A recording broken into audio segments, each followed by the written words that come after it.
Welcome to Nightlight.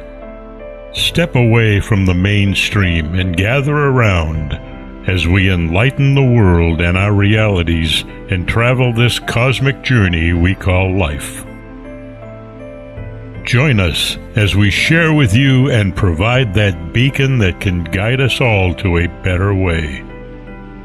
Explore with us as we examine a metaphysical montage of spiritual insights, covering everything from the mundane to the magical, UFOs to unicorns, and everything in between. This is a time of awakening, of sharing and evolving, of spreading our wings and soaring on the cosmic breath of creation.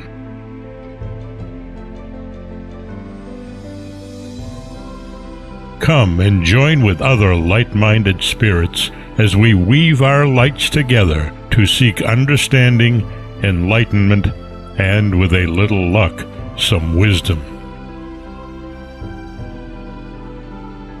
This is Nightlight, a reminder that you are never alone.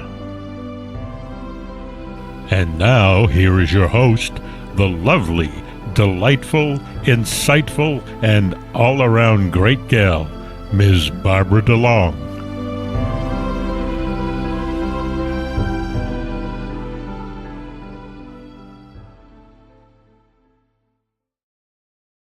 Welcome to Nightlight, everyone. I'm Barb DeLong, your host, and tonight I have the greatest fortune to have two amazing, talented, and insightful people with me. Barry Eaton and Anne Morjanoff co-authored an opus chronicling Barry's journey through a major illness and recovery. It's touching, inspirational, and enlightening, especially since they look at the entire process from three different perspectives. The book is called The Joy of Living, Postponing the Afterlife. And before I bring them on, I want to give you a bit of information on both of them. Barry has wide international experience in all areas of the media and entertainment industries. He's highly experienced in radio and TV presenter, having spent many years in the Australian Broadcasting Corporation and various commercial radio and TV stations. His profile embraces news and sports anchoring, lifestyle shows, current affairs, talkback radio, and in what feels like an earlier incarnation, was even a DJ. As a writer, he has scripted and narrated many documentary films and corporate presentations and written numerous feature stories for magazines and newspapers on everything from astrology to travel. Anne Morjanoff, on top of being his partner in crime and companion, has had a 15-year career in Sydney's Central Bank, beginning in communication and moving to the Human Resources Department. She developed a passion for number symbolism, using it to reassure many people of their life conditions and conducting workshops on the power of numbers in everyday life.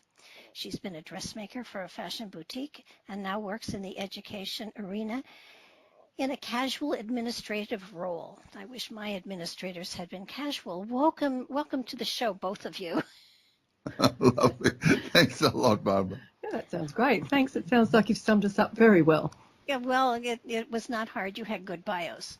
I think that your book it's a must-read for everybody, whether or not they have been through a major illness like cancer, because it gives an amazing, honest, in many cases, raw presentation of what happens when one gets a diagnosis and goes through this process. And I think that you have both written it in such a way that not only the person who has the illness, their side is shown, but the caretaker as well, and as well your son, which is an added plus to the whole process.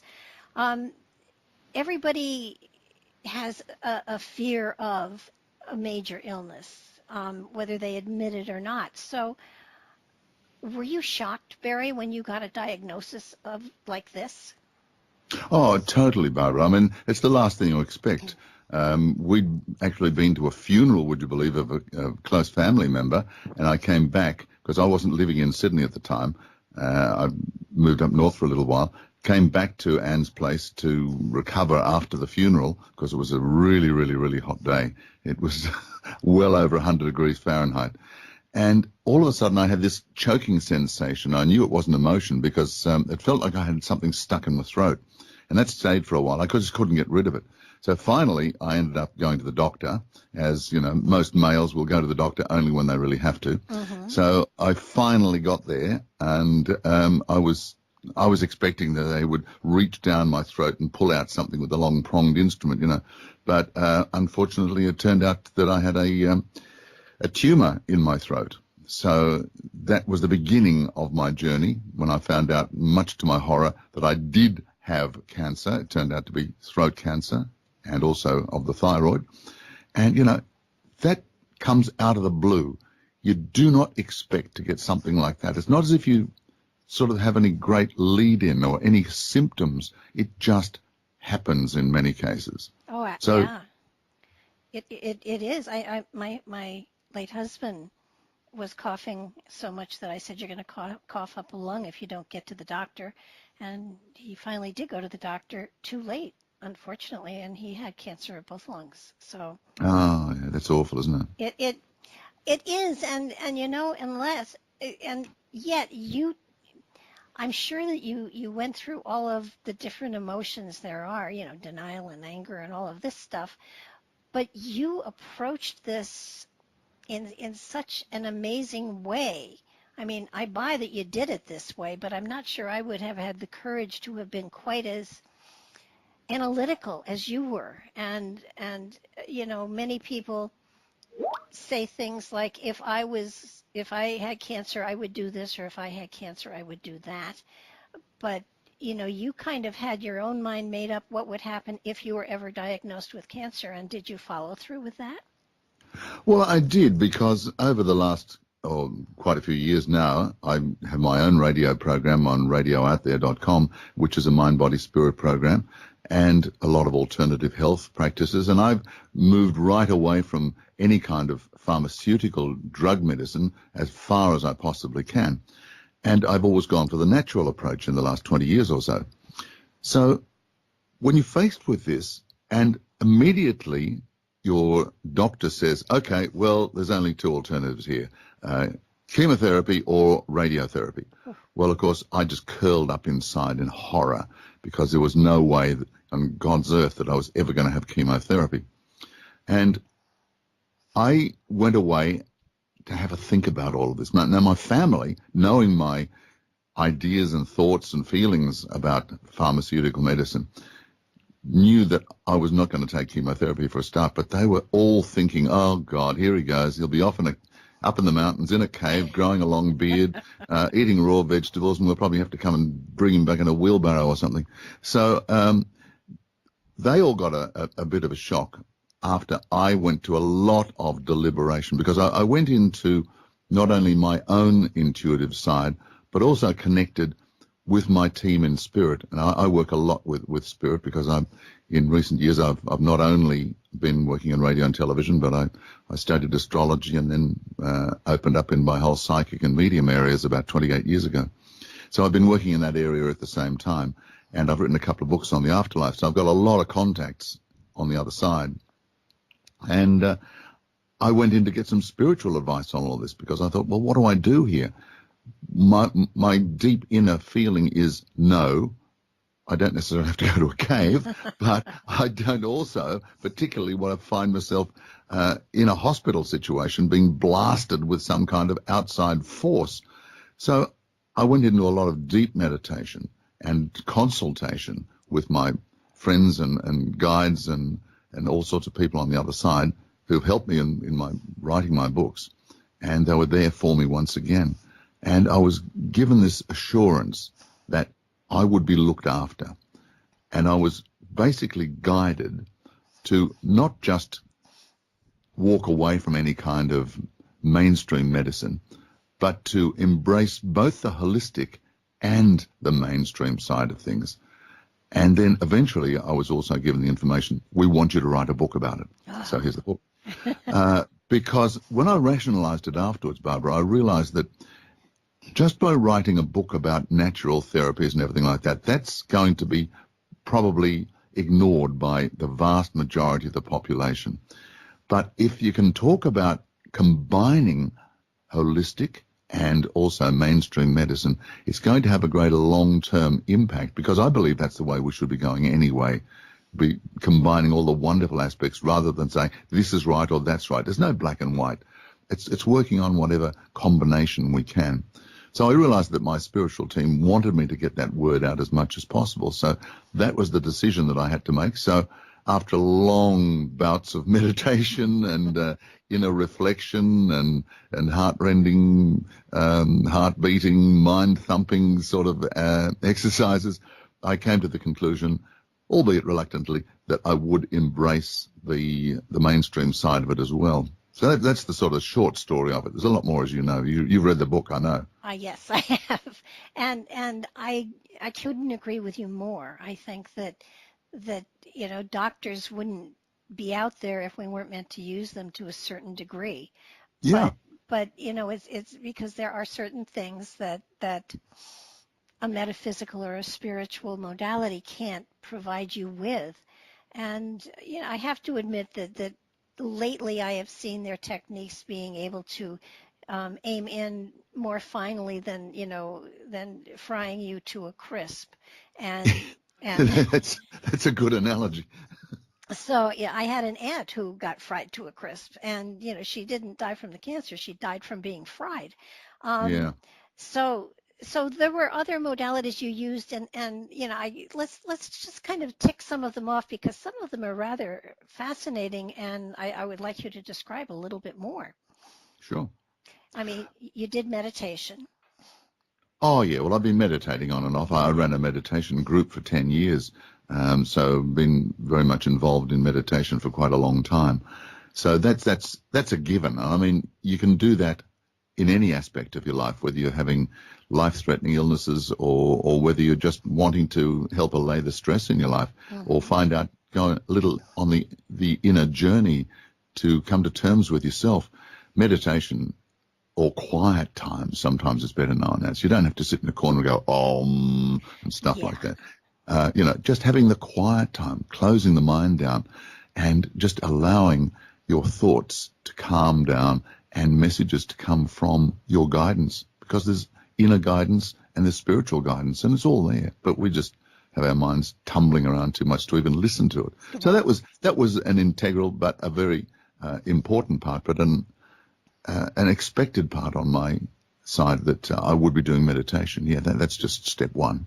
Okay, and what were some of the other things you incorporated? I was given the assurance by the spirit team that there would be all sorts of support given to me, and that I just had to trust. And of course, this is the hard thing at the beginning, when you are going through this fear, and there is a lot of fear, because automatically when the word cancer comes into the conversation and it's you involved in it, you immediately think, oh my God, how many people die of cancer? How many people survive cancer? Mm-hmm. There's a lot less people survive the whole thing than actually go through it. So that fear naturally comes. So the first thing you have to do is conquer that fear, get on top of it.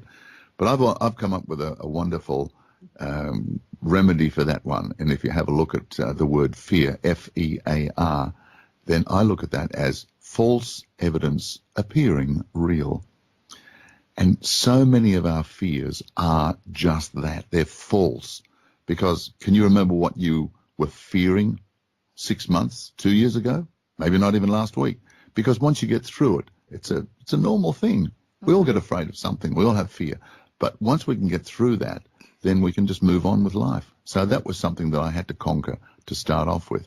So my spirit team assured me that my fears were groundless, that I would be given all the support that I need. I didn't have to worry about what that support was, because these people would automatically come into my life. All I had to do was trust. But I put my trust out there in the universe, and also in the support team that I knew were going to come to me. So the first thing that actually happened was that I'd been working with the energies of the John of God, Casa, both in New Zealand, and then went to Brazil in 2008. Anne and I were in New Zealand together, but I went on my own to Brazil. And I'd come back to do a little bit of work. It's one of the reasons I moved north. And I was up there working at the local casa in the Northern Rivers of New South Wales, the state of New South Wales. And we have a crystal bed up there. Now, a crystal bed was, I guess, not invented because of a spiritual download to John of God. Mm-hmm. John of God is this wonderful medium who's in South America. If anybody wants to find out more about it, just Google johnofgod.com. Anyway, he's a medium who channels through the spirits of 33 different doctors, not all at the same time, of course, that'd be a bit confusing, but yes. One by one. And they come in and they help and they advise and they do spiritual and even physical operations, but they have the guidance. So we started our own casa up north, and I was one of the founding members of it, and we had a crystal bed. Now, the crystal bed is, you just lie on like a normal bed. It can be a massage table. It can be just, in my case, I was just using a bed that I had in my downstairs area of the house. And it's set up with 7 different colored crystals, and each one corresponds to a chakra. So we start off with the red and we end up with the white for the 7th chakra. And each one of these then, when you set the bed up, you're able to adjust these little crystal outlets so that they shine directly onto the chakra center in your body. And this is just the most amazing thing. It's a healing bed. It's just called the crystal bed. And once again, you can read all about this and find out a lot more detail just by going into johnofgod.com. So we had the crystal bed there, and for some incredible reason, they had power problems and they couldn't use the bed for quite some time. So they said, oh, well, would you like to have it while you're having the treatment? So I said, oh, that's a good idea. And as soon as I thought about it afterwards, I thought, thank you very much. I thank my spiritual team, because things like that just don't happen in a random circumstance. I knew that this was part of the support that I was being given by my guides and helpers on the other side, because I'd asked for it and I'd put out for it, and they said, trust and we'll be there. And they were. So I had the crystal bed and I was able to set it up at my place so that I was able to prepare myself before all my therapy started. And then as I went through 7 long weeks of radiotherapy, I was able to come back each weekend and restore my energies and help balance all my energies on the crystal bed. So that was the very first one that came up, and that was just the beginning. And I knew there was going to be more, but that was a really important one because it helped prepare me and it helped sustain me all the way through my treatments. I know, and they weren't pleasant. I mean, I know at first they seemed to be, but they did get progressively more intense. And you seem to have, you chronicled this whole experience so brilliantly. Were you actually keeping notes as you went? Yeah, Anne, who you heard earlier, my partner, was able to come up in the just after the first week or so of my treatments.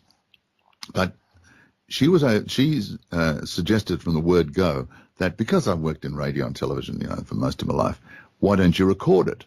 And I thought, now there's a good idea. So I have an audio diary because I was told that, you'd get a sore throat. I was told that there'd be all sorts of problems. Plus the fact when you're going through something like that, your focus goes inward. There's no doubt about that. And you tend to forget even some basic details of life.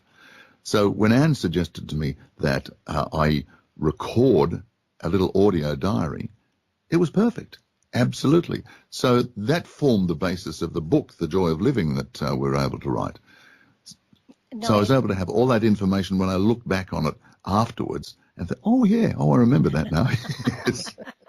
Well, it's an unusual experience, and I have found that so many people who go through this kind of experience are so overwhelmed by everything that they aren't able to focus, and you seem to be able to focus well, and I'm sure, I mean, the book is wonderfully written, and you almost kind of, you're almost lighthearted through all of it, and yet I know that it had to be at times unsettling, and you have dealt with it so beautifully. I mean, having cancer and having to go through these treatments, and some of them, especially when you had to wear that mask and stay still for 20 minutes, you know, some of the things you had to go through were a challenge, and yet you always found a spiritual way to aid you to get through the experience. And what you found were techniques and things that most people could do if given the chance to be taught and learn them. The focusing and the visualizing, so that you were able to go through your treatments and sort of regather yourself together, so that you all along, I know, knew you were going to be healed. Well, that was part of the trust that my spiritual team said to have in them and in the whole process. I mean, they would not have said to me, we want you to come through this and write a book about it, if they didn't think that I was going to get through the other side. Exactly. Otherwise, it was going to be a very short book, or else I was going to dictate it from the afterlife. But that's been done. That's been done. Oh, well, of course it has. But I didn't put... Well, that's why I called the subtitle of this book, The Joy of Living, it's subtitled Postponing the Afterlife, having written a book called The Afterlife. But the various other preparations that I was encouraged, and this is part of the support that I talked to you about before, that people came into my life.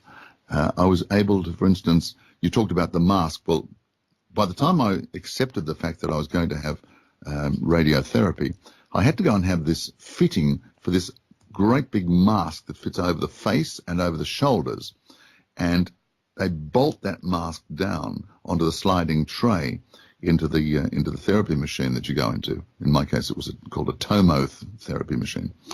But you can't move because the Tomo beam that was put in is micro-tuned so that it comes into a very, very fine area. It's not going to impact your vocal cords, in my case the vocal cords, or lymph nodes or anything like that. So, but if I moved, it could impact where that beam went to, and I could have had my vocal cords fried. So it was very important that I kept that mask on. Now, the thought of having a mask strapped onto your face, even though it was like a foil mask that you would wear if you were a fencer or something like that, so you actually see what's going on. And the mere thought of that is enough to make anybody think claustrophobically right from the word go. So I thought, well, what am I going to do about this? So fortunately, I'd met, this is another little spiritual thing, isn't it amazing? This wonderful lady called Judith contacted me a couple of months before all of this and she said, I've never done this before in my life, but I just feel as if I need to contact you and let you know what I do. And she's a hypnotherapist. And she specializes in trauma work, specializes in that whole area. And she's developed this wonderful system now of helping soldiers and all these people get over their post-traumatic disorder and get on with life. So for me to come up there and say, hey, listen, I'm scared witless about having a mask strapped on and lying on my back for 20-odd minutes because I have breathing problems sometimes when I'm lying on my back, this was a piece of cake for her. So she put me through this wonderful therapy, hypnotherapy, where she took me down, deep down, and just gave me various techniques, first of all, for coping with this, but also just took me right down so that all the fear was gone. The subconscious fear that I'd already had deep down was able to be conquered. And I was she took me down into a deep state. And when I came out, she said, oh, how long do you think you were out for? I said, oh, I don't know, 15, 20 minutes. No, you were lying on your back for an hour and a half. An hour and a half for somebody who has breathing problems when they're lying on their back, and also the fear of what I was going to go through. All of a sudden, it wasn't like a magic carpet ride or anything, but it was certainly a clearing of the mind, a clearing of the subconscious, and a clearing of the path, so that I was able to approach everything with confidence. And that's the whole thing, being confident in what's going on and not giving way once again to fear. So that was just another of the support team, the backup that I was given, that Spirit told me that I would be getting right from the get-go. That's amazing. I know that the first thing that would have happened to me is my nose would have itched. That's true. It's true. It itches in the dentist's office. I can't imagine if they put something like that over my face. However, I am reasonably sure that if you have to do something, there's a part of you that knows you can do it, and that's where the consciousness, kind of the oh my God part of you gives way to the higher consciousness that says, oh, calm down. That's very true. That's very true. Yeah. As I said, it's the fear process once again. But once you've got the confidence in yourself, and also one of the most important things, Barbara, that I've found, and when I look back on all of this, is the fact that I had to take some kind of responsibility, not only for the whole therapy, but also for the cause. It wasn't something that I breathed in when I went out for a ride on surfboard or something one day. No way. This was something that I had co-created. So I had to start taking responsibility. Responsibility from the word go of how I co-created this, either consciously or subconsciously, and also then taking responsibility for the kind of cure that I wanted. Most people will go into this sort of situation and say, oh, doctor, oh, I don't know, it's all up to you. Cure me, heal me, do something, give me a tablet. I know so many friends of mine, they'll say, I just as long as they give me a box of tablets, I don't care, not interested in doing anything else. I think, hang on, no, you've got to take some kind of responsibility yourself. And I really want to get that word across to people, that it's not a matter of just giving in. It's a matter of you being in charge in some way and contributing. Yeah, and it doesn't necessarily have to be whether you smoked or were among smokers or whatever. Sometimes it has to do with how you feel about yourself. Oh, very much so. Stress and all these sort of things happened. I mean, in my case, I had what was called a squamous cell carcinoma in the throat. And also then I had cancer in my thyroid as well. I was always a non-smoker, although for many years I used to MC a lot of live events, big sporting events in huge ballrooms, all sponsored by a cigarette company back in those days when cigarette companies did that. So here was me, the one non-smoker, with about 500 other guys in sporting instances, puffing away. It was like operating in some kind of huge fug of smoke. And nowadays, I can't, if somebody started smoking 20 meters away, I've got to turn and get out of there. It makes me ill. So, and I have been told spiritually that part of my trigger was this secondhand smoke that I indulged in, albeit unknowing. But there are other things as well. It's a lifestyle thing. And you've got to accept the fact that your lifestyle, in some way, the decisions you've made, contributes to all of these things. Oh yeah. Self-responsibility. Yeah, that's the one part that a lot of people don't really even look at. It's sort of like, how did I bring this on? Why did I bring this on? How do I get out of this? Yeah. And it is really it is an important part to understanding and to healing the whole genre. I want to ask Anne, when you got the news, did your heart stop? Mine did. Oh, sure did. Oh, yes, it was very confronting. It's, as Barry said, it's not something you plan to have in your life. And when it happens, change always happens at the most inconvenient times. You don't prepare for things like this. It's huge. It affects every part of your life. Your working life, your family life, your recreational life. It's not something that you, in my case, I just didn't say, oh, yeah, okay, well, let's get on with it. And I am quite a practical person. Well, she's a Taurian, Barbara. She's a very down to earth. But you weren't living that close. You had a life in a whole nother town. You were a distance away. I mean, this was, for you to become a caregiver was expecting more of you than usually is expected of the partner and the mate. Well, that is very true. Yes, they're around about 800 kilometres away from each other, different towns, different circumstances. I was in a suburban area of a capital city. Barry was 800 k's away in a country town, totally different, and he was there for his reasons. And I stayed and remained in my area when he moved up because of my family, friends and commitments, and also that I'd been not too far removed from the grieving of my father who'd passed away. So I needed my own support system when he decided to move north. However, when he had the diagnosis, and it was actually quite confronting when he came down for that funeral that he mentioned, just doing his normal coughing, and I had unfortunately been nagging him for a long time to say get that cough attended to because he it doesn't work, does it? No, I was going to say, disregard the nag, Although a friend of mine who's a doctor said once, well, they should be grateful when you nag because it shows they care. Oh. Yes. Anyway, so there was no gratitude. It was just, okay, so nag, nag, nag, away she goes.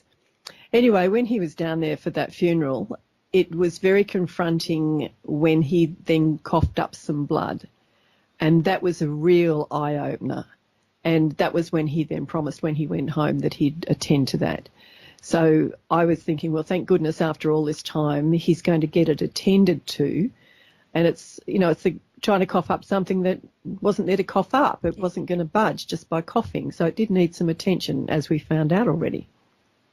Yeah, but when you did find that he was going to go through this whole process, you really, it must have been, I can't imagine. You left family, you left your dog, and your dog has to be a great solace for you. I mean, they don't talk back and they mind. I mean, and they lick your toes. Absolutely. You've got it in one. He was the most gorgeous Japanese Spitz. Yeah. White and fluffy, like a Samoyed. Not sure if you know the dog there, but I do. Very cuddly, very gorgeous, big permanent smile on his face. He was just divine. Loved to cuddle him. So you left your sanctuary. I left my home and my dog, and did I have 2 cats then or not? Yeah. I had 2 cats then as well. So I left them in the very capable hands of an absolute gem of a friend, I have to say. She was just perfect, right up for the job. Even when there was an absolutely amazing storm came through and unsettled a few things around the place, my ex-husband came in and was very kindly supportive of her and the things that needed to be done to be fixed up. I had also been in the middle of getting some repairs done before Barry's diagnosis, and they weren't completed at the time that I had to go up to join him. So it was all just chaotic. I had family that were changing locations. I had my grandson who was changing schools. So, yes, these sort of things just don't happen at a convenient time. But then it depends on your background too. Are you just going to say to the one that needs the help, oh, well, just get on with it, I'll come around when I'm able to? No, you were actually there. And you and it had to be unsettling because nobody depending on what kind of cancer it is, nobody knows what the procedures are, what the expectations are, what you're going to have to go through in order to be supportive. I mean, there is not a handbook for this kind of a situation. That's probably why Barry got the guidance to be writing this, I think, because there wasn't a handbook. Everybody knows somebody who's had cancer, and everyone struggles in their own particular way to get through the journey of it. I mean, my subtitle of the section that I wrote in the book was called A Companion's Journey, because it was that. I did have to go side by side with him along this path, and it wasn't at all easy. So with all the unfamiliar territory of it all, a lot of research, a lot of talking to people who'd been there, all of his medical visits, they were confronting. And especially to Barry, before I got up there, he'd had a couple of visits with his son by his side. Yeah. who also helped him to remember some of the things that the medical teams were talking about. And when I'm getting up there and talking to him about keeping this audio diary, partly that was because I didn't really understand his feedback to me. And I'm thinking, well, you must have been told such and such. And did you think to ask something about this, that and the other? And it's like I wasn't getting full answers. And I'm thinking, okay, we're not really on a very illuminated path here. So it was a struggle, and it was really great because he was so used to working with this little portable audio recorder that he just took it in with the permission, of course, with the various medical professionals that he consulted, and he was able to record those meetings, and then he could pay them back, he could revisit, he could tell me the summary of it or let me listen to them. And in the end, that was the basis for writing this book, which hopefully will be a little bit of guidance to those who are going or may go through this circumstance, either personally or friends of friends or relatives. And that's the feedback that we're getting from this, is that people are buying it for those who've been diagnosed or who are suffering. And it's, you know, people's copies are getting lent around from person to person. It is a little bit of a reference, and it's a little bit of inspiration for them. That's our feedback anyway. The other part of caring for someone who's going through something like this is you were very sensitive to the fact that oftentimes they don't say thank you. Yes, no gratitude at all. I did say thank you. Many times. I'm sure you have said thank you since then, but going through the process, that is the last thing on your mind, and it's the last thing to expect. But the preparation of all the different foods, and how heavens, yeah. I have been a caretaker for my ex-husband who had cancer, and then my mother who had dementia. So I know what the process is of suddenly the taste buds don't work, and they say they're hungry for something, and you make it, and they look at you and they go, ugh. And oh yes. Well, we did have that happen, I think, only once in exactly that same way that you're saying. He actually just said to me, "I'm sorry, I just cannot eat this." But most of the time it was experimental, I must admit. With the whole, and I had also had a previous caring role for my father over a number of years, who, as he got older, not suffering from cancer particularly, but just moving into the older region of his life where he needed a bit more care and attention. And he got rather fussy about things, and he got rather particular about things, and he got a bit cranky and crabby. So I was kind of already prepared in a way for what Barry was going to go through. But, I mean, it's confronting when you don't know what to expect of it, but also because he had actually lived in the same region as me before he went north, we did have a fairly strong familiarity. For instance, his liking for hot curries, which I couldn't stand and I wouldn't make. So there's no way I was going down that path. But I did have a fairly reasonable idea of the types of food that would appeal to him. And things like going back to his home on the weekends were a good opportunity for him to rest. Now, this is saying that this is through the period where he was going through his radiotherapy. He had the 7 weeks of it, and we'd have Monday to Friday where he'd have the appointments, and then the weekend we'd travel the 200 k's back to his home. Now, I'd already travelled 800 k's from my home down south, so I was in his home in this lovely country area, fresh air, beach not far away, restful environment, and he really made the most of that. So while he might be meditating or just having quiet time, feet up, relaxing, I'd then hit the kitchen and I'd be making soups. I might be making casseroles. I'd be poring over recipes. I'd be looking, say, at healing creams, whatever it was that was the order of the day. But yeah, there was a lot of experimentation, and probably the biggest thing that I recall from those days is looking at banana bread recipes. I can't tell how many I've tried. And they're a real mainstay because you can freeze them. Once you've cooked them, they last a bit, and I'd make sure the ingredients were as fresh as I could from that country area. which were great, like organic and non-processed food as much as possible, or ingredients as much as possible. And then pack it all up. I'd either freeze some and take with me, or we'd have it fresh along the way.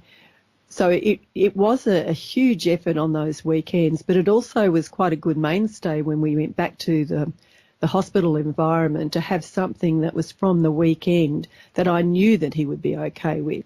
And as I said, many, many, many different varieties of banana bread.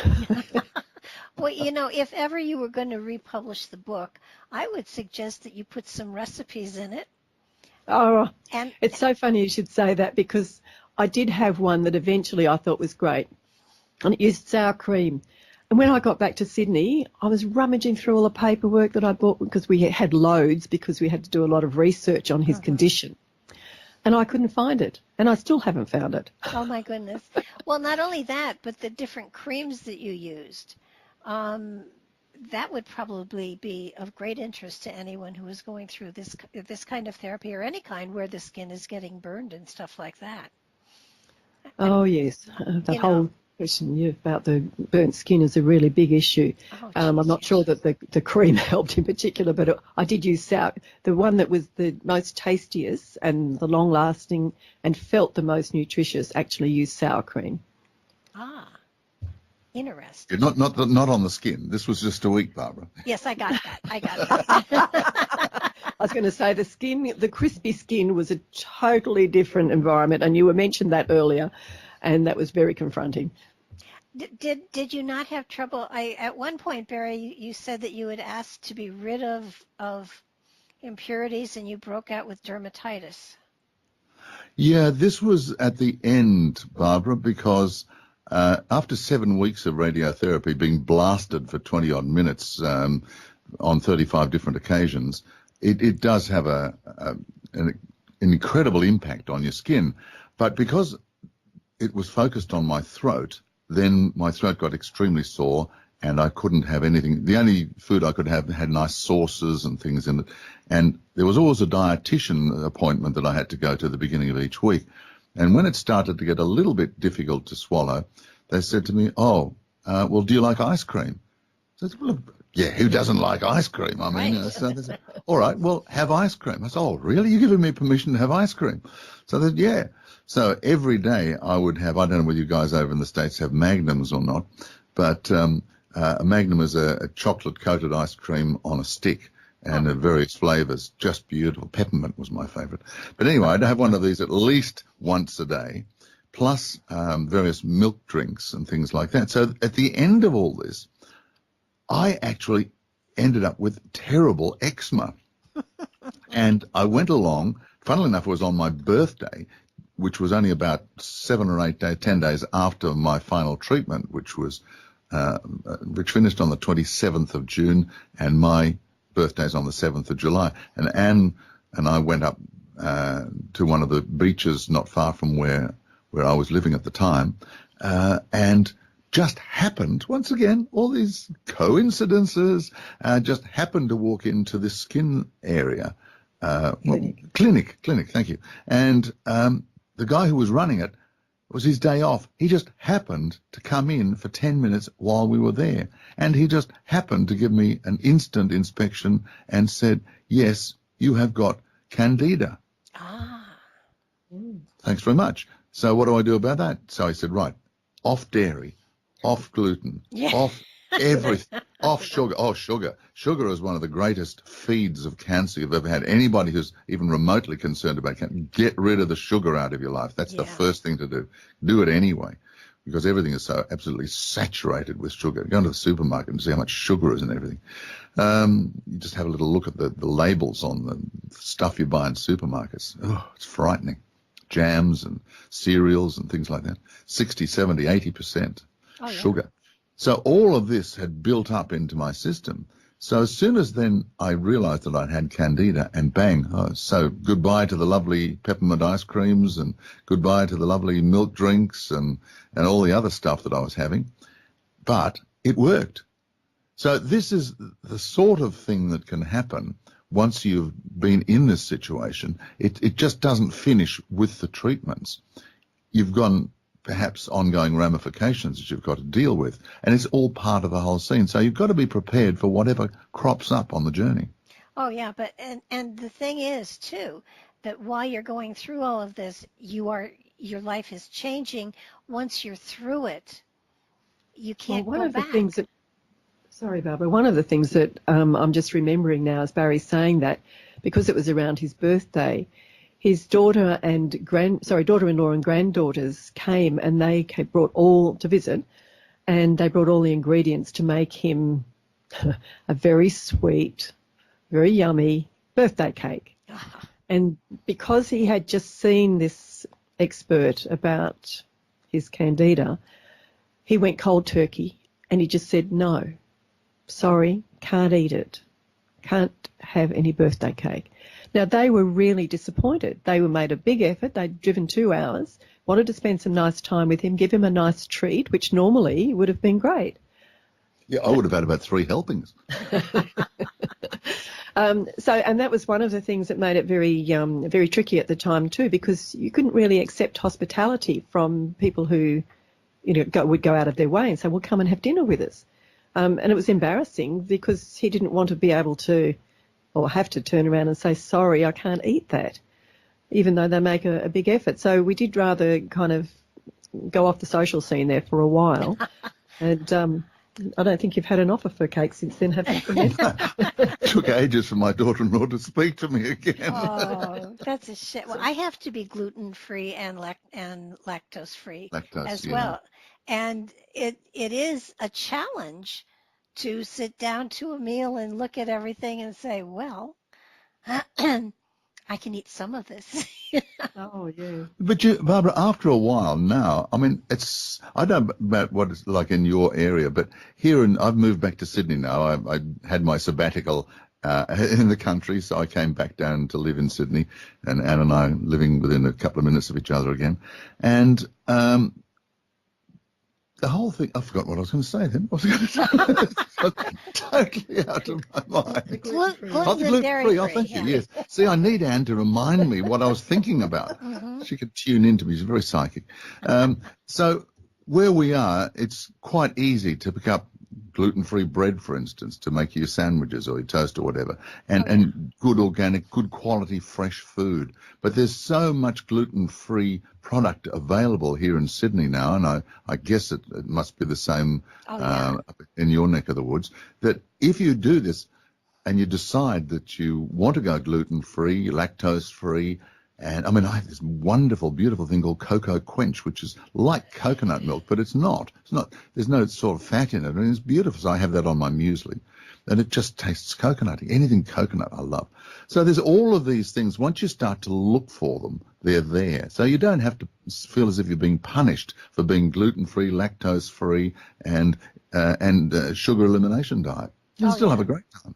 Oh, you absolutely can, but it is a commitment to change your life. And I think that's the one thing that so many people who go through something like this and come out of it with a clean bill of health, finally, they go right back to their old ways. And it's like inviting it to come back. Well, this is exactly it, and it always reminds me of the fact that years ago, before Anne and I both went to see John of God in New Zealand in 2006, this guy came along to one of our meetings one night, the meditation group meetings, and he was telling us the story about John of God. And it turned out that once you've been and had a healing or an operation at John of God, you've got to give certain things up for a little while. You can't just sort of say, oh, that's it, I'll just go back and do all those things I was doing before, because that was your lifestyle. Yeah. So unfortunately, this guy disobeyed one of the prime directives, shall we say. I'm not going to go into details here, but it was a prime directive, and it was a major one.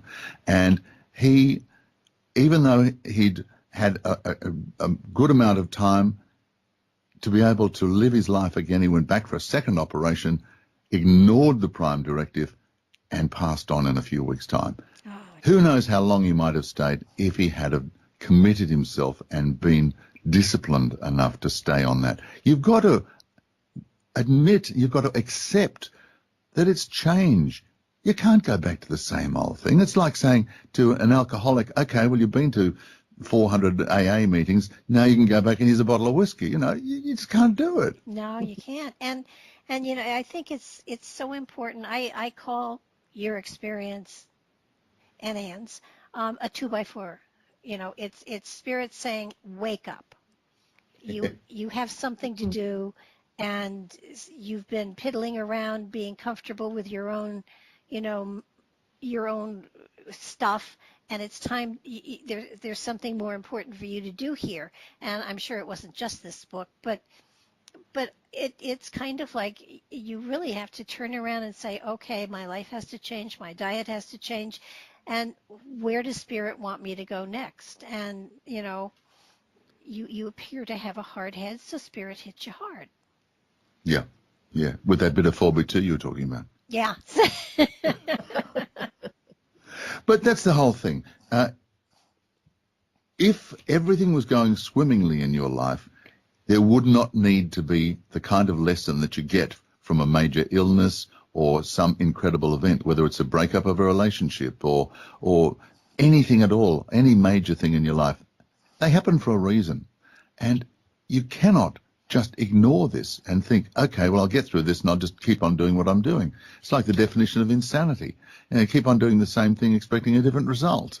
Yeah, exactly. And what I find is when people have gone through this kind of experience, kind of like a near-death experience as well, lives change. They change dramatically. People who survive cancer have been given, you know, a second chance at life. And the ones that begin to involve themselves in even more of a spiritual pathway, not that you're going to put a white robe on and go to the mountaintop and wait for the mothership, but No, I'm sorry, I don't have a white robe. No, but I know people that do. But you know, you have a greater spiritual awareness in your life, and that enhances everything. And for Anne as well, she went through the whole process too, and it had to have shifted you spiritually as well. Yes, look, it's very interesting. I might actually get Barry to read a very small little part of what I wrote. It was actually from my uncle, who is a reverend in the church, who's long since gone. But in all of this, let Barry just read it and see what we've got to say about it. Okay. Just there. It touches on my own conviction that divine wisdom can speak in a penetrating call to all human beings in one way or another, offering an assurance that life is not just like a leaf flown here and there by the wind, but it is a challenge, expecting an honest response. So my inspiration for, shall we say, the spiritual journey or the spiritual process was very enhanced by that quote from him. He made a presentation. He used to live and practice in the UK, and I only met him a small number of times. But I have that as my background, a minister of the church, and my grandfather was also a minister of the church. My dad used to take me to church when I was young. So my journey has been transformed from just an ordinary visiting church and doing some service to the doctrines, to then looking above it in line of what my uncle wrote. And the spiritual journey was something that he would talk about from the point of view that he'd try and find a spiritual meaning or a higher meaning or a philosophical meaning in our journey, but always that whatever we're experiencing needs to be an honest response. And I think at any time, especially through this journey with Barry and all of the changes I had to make at that time, I realised I had to look at my motivation. I had to look at my responsibilities, particularly to my family, as well as my inclination to do what I could for him. And one of the biggest things was that I had to realise it was his journey. This cancer was his journey. as much as I would love to have taken the pain and the disease away from him, I couldn't actually physically do that. I could be there to support him through it. I could give him my love. I could give him my energy. I could attend on him and do cooking, cleaning, wash his clothes even, iron his shirts even, if need be. Mind you, he does prefer to do his own ironing. But it's like I was prepared to do that, but I needed to do it with good grace and not really expecting to have thanks, which I didn't initially get, but to feel for my own sense and purpose that I was doing it for the right reasons. And there were times when I just needed to get out of, I'll say, his toxic energy, because at times he did get very upset with things. He did get angry with things. Sure. And it wasn't easy. So my own journey was then step back, know it was his circumstance that he had to deal with. I had to deal with mine, with the best intentions that I could to help him, but still knowing I had to have something there for me as well. And if I found myself getting too dragged down in his anxious, tense, stressed circumstances, then I wasn't going to be much help to him at all. So I needed to then to do what I needed. And I found that my journey then was like what my uncle mentioned about getting out there, making the changes. I'm not going to be just swept along. I'm going to walk a determined path, one with some objective, some with a meaning and significance, but with a higher perspective on that. And the higher perspective came to me as if walking under the trees and hearing the wind in the trees and feeling that I could be in touch with a higher force. I don't do meditation the same way that Barry does. And for me, getting out in nature was fantastic. I'd walk under the trees. I'd have the sand under my feet if we were at the beach. I'd sit on the grass. I'd sit on a rock. And I'd just be aware of the greater nature influence. And in fact, one of my inspirations when I needed to have a real energy boost was from the Seekers. I don't know if you actually know the group The Seekers or their main female singer, Judith Durham. I do. They were, oh, great. Well, they were very active in the late 60s. And there's a song in particular that used to inspire me and still does. It's called Speak to the Sky. And the first part of that is speak to the sky whenever things go wrong and you know you're not talking to the air. And the world will look better from up there. Speak to the sky because things can get you down. And you know when you're talking to the Lord, the world will look better than before. Along those lines. I mean, you can Google it and it's a beautiful, beautiful song, especially the way that she sings it. And I find something like that very inspirational. Oh, gosh. And and she has another song that's called You're My Spirit. So, I used to start my radio show with I'm Seeking the Seekers. Oh, brilliant. And it's somebody sent me one of those, a CD of the Seekers. And I thought, well, I guess I have to change my intro now.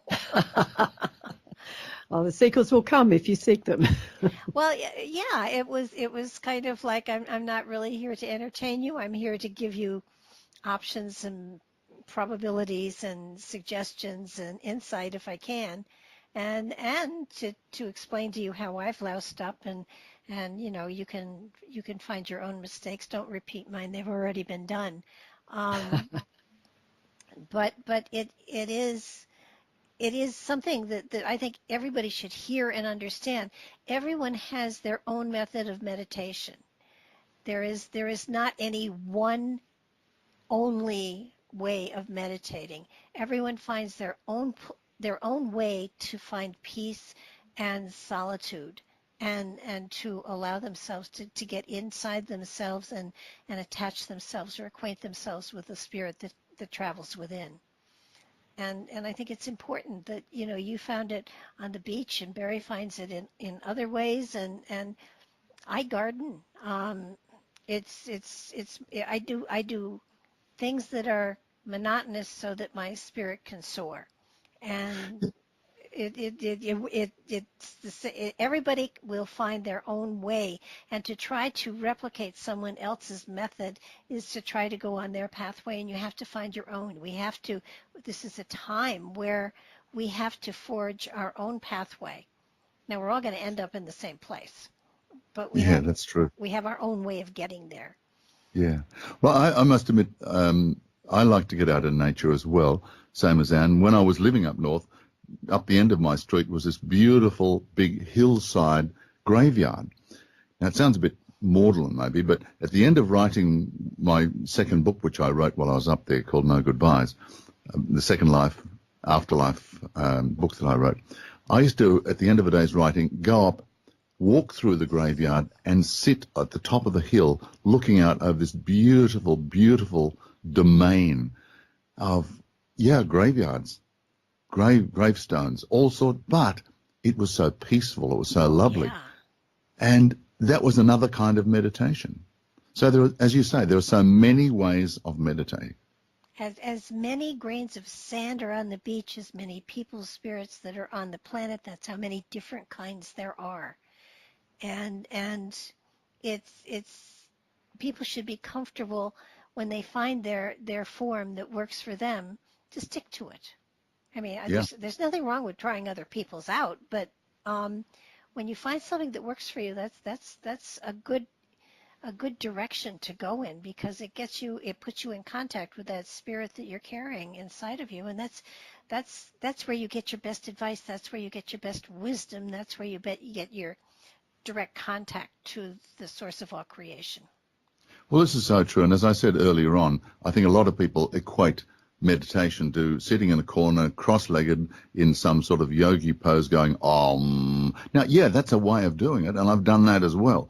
But it doesn't necessarily work for me, and I'm sure it won't work for a lot of people. So, as you say, find your own way of finding that inner peace and inner stillness because of the mad stress of life at the moment. Now, it doesn't matter whether you're going through cancer therapy or whether you're just going through the normal vicissitudes of life. Finding that quiet place within is just so important. But that's where the answers come from, I believe.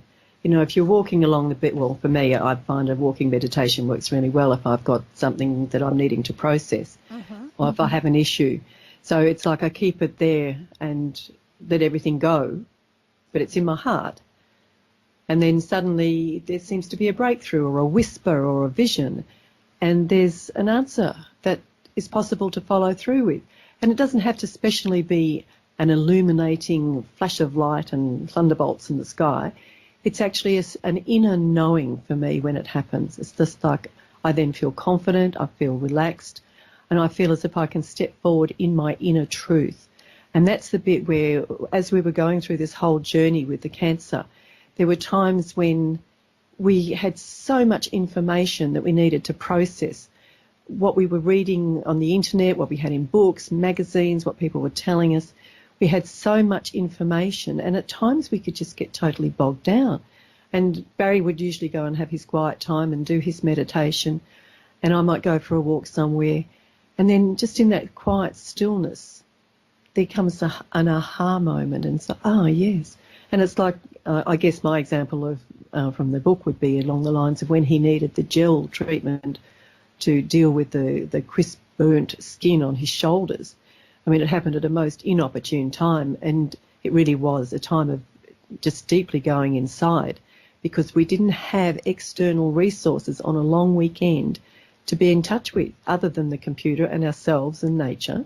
So we had to access that part of us. But the answer came, and as soon as we finished that long weekend and went back to the main city hospital, they actually gave us the gel to deal with this. And I had no idea that gel would be the answer, but it came to me. I can't see anything on the internet, but I just feel that we have to do gel. And, of course, Monday comes and we did gel. So, there was one other part in the book that I think is crucial and imperative and so important. It should have been done in block letters. You speak of a time when you were getting gel, and people kept coming into your little cubicle, and you started to laugh. And the element of laughter has the strongest, most powerful healing energy I know of. Yeah, look, that was a lovely... I still look back and have a big chuckle about that.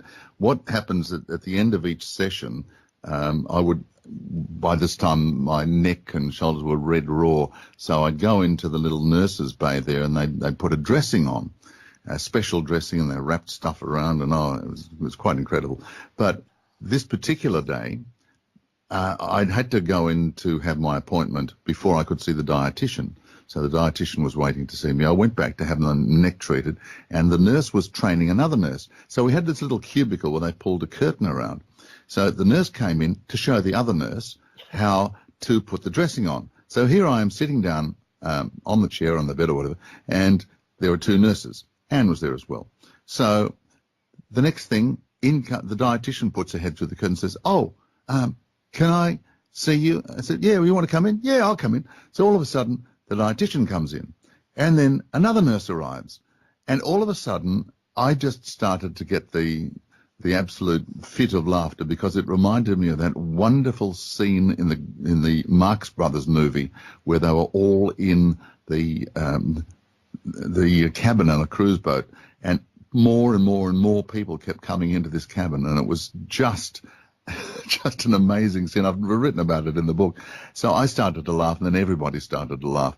And then the more we started to laugh, the more staff were coming and saying, what's everybody laughing about? So in the end, that was great. It was absolutely hilarious.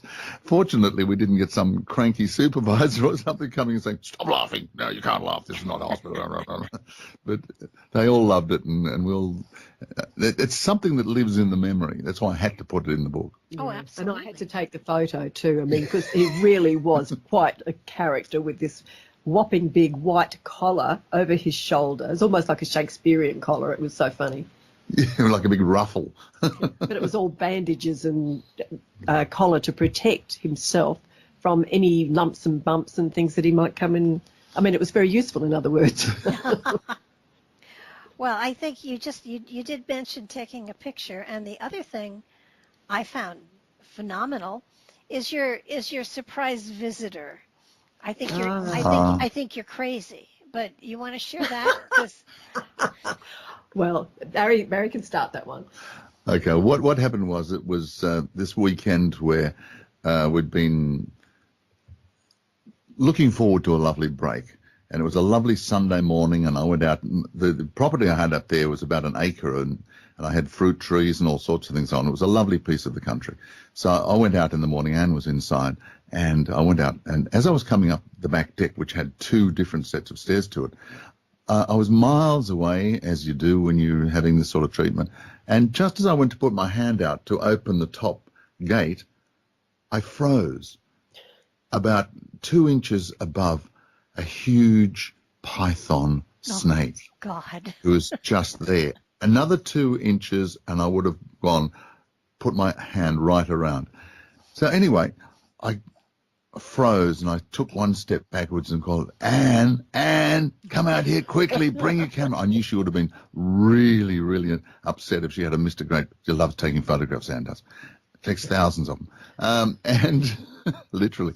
And anyway, so Anne came out, saw what the big snake was there, and dashed back inside to the camera. Now, the snake in the meantime had decided to go up the wall, heading towards the roof, where I knew it was living up there in the roof. Anyway, snake just, for some reason, just turned around, did a U-turn, and came back around. Now, the decking had this railing around, which is probably about 3 or 4 inches wide, and wooden decking. And she just went around the outside of the deck and just lay there. We measured it afterwards, and I said 3 meters in the book, but it was more like 3.5 meters, which is, about 12 or 13 feet long. She was a big girl. Anyway, she just sat there. We found out later how to tell a female and a male snake.